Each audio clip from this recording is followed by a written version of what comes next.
Soy Miguel Malo, central del Bada Huesca. Yo llevo toda la vida, desde toda la cantera, jugando en el club, en el Balonmano Huesca, y al final es un placer el poder haber sido de Huesca, el poder haber llegado al primer equipo y el poder, bueno, pues al final representar esa pequeña parte de la cantera que es muy importante para el club también.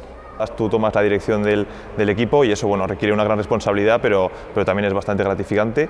Y bueno, lo más difícil yo creo que también es que al final requiere muchísimo contacto físico en mi posición y bueno, como en todas las posiciones del balonmano, no es fácil, ¿no? Se requiere sobre todo muchísima organización y bueno, el aprovechar el mínimo momento que tienes para poder estudiar. En 3 palabras yo diría rapidez, coordinación y compromiso sobre todo. Yo creo que somos muy tozudos, pero en el ámbito bueno, ¿no? En el que, bueno, pues somos de querer conseguir las cosas y de hacerlas bien. Entonces, bueno, yo creo que es un aspecto muy positivo de los aragoneses. Una empresa aragonesa, ¿no? que poco a poco está creciendo mucho y la verdad que yo creo que eso, que al final el ir creciendo poco a poco, pasito a pasito, pero el ir poco a poco llegando lejos.